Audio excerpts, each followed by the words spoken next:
sejam bem-vindos e bem-vindas ao Papo Anato, diretamente do Museu de Anatomia da Unesp. Meu nome é Gabriela, sou estudante do curso de Biomedicina e hoje eu vou mostrar para vocês como ocorre o controle dos movimentos.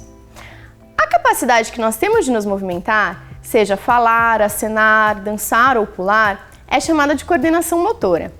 E para a coordenação motora acontecer, ela depende da integração entre o sistema nervoso e o aparelho locomotor, que é composto pelos nossos músculos, que são a parte ativa do aparelho locomotor, que acionam o sistema de alavancas do nosso esqueleto.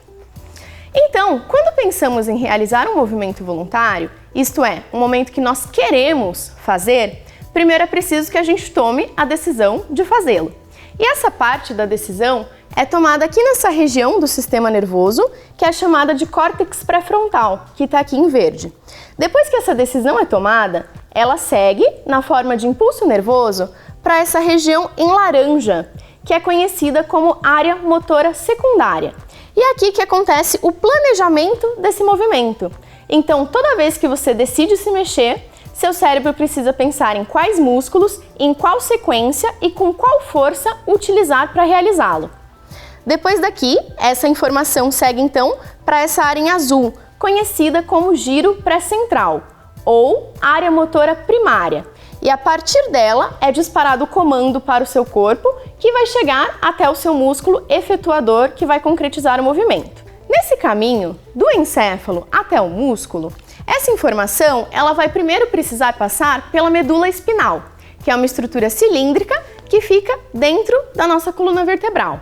Daqui da medula, a informação vai seguir pelos nervos, que são conjuntos dos prolongamentos dos neurônios. Neurônios são as células do sistema nervoso, e esses prolongamentos são chamados de axônios.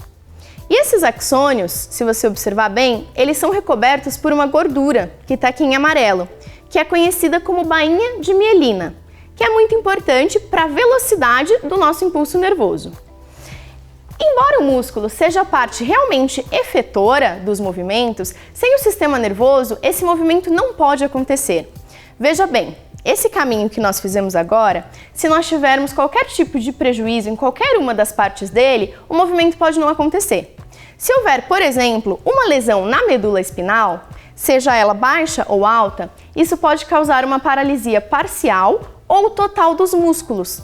E caso seja uma paralisia total, é o que nós chamamos então de paralisia muscular ou diplegias. Então as lesões que acontecem nas regiões mais baixas podem causar a paraplegia, que é a perda dos movimentos da cintura para baixo, dos membros inferiores. Caso seja uma lesão mais acima, nessa medula, pode acontecer o que nós conhecemos como tetraplegia, que é a perda dos movimentos do pescoço para baixo.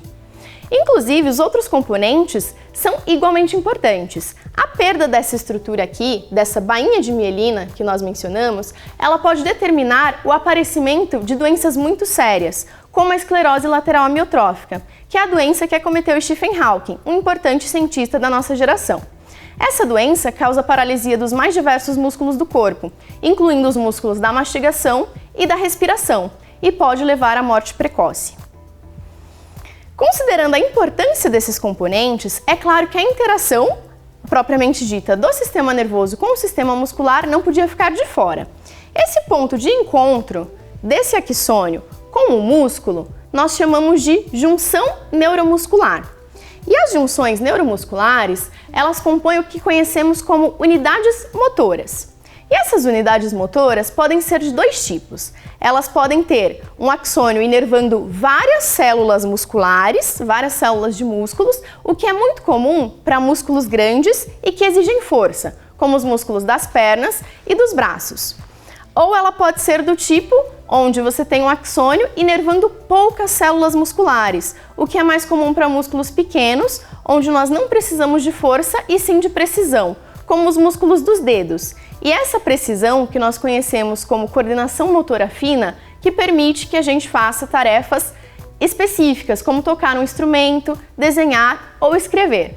E por falar em escrever, você já deve ter percebido que quando estamos aprendendo um movimento novo, precisamos executá-lo com muita atenção. Mas conforme nós nos familiarizamos com ele, ele se torna automático, como por exemplo caminhar ou falar, e nós não precisamos pensar para executá-lo. Isso se deve a uma estrutura muito importante do nosso sistema nervoso, conhecida como cerebelo, que é essa estrutura que fica aqui na parte de trás do encéfalo, abaixo desse lobo occipital.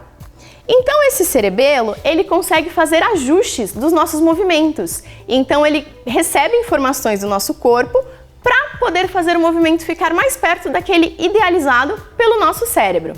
Então, para ele receber essas informações, ele conta com receptores específicos. Lembra do vídeo anterior?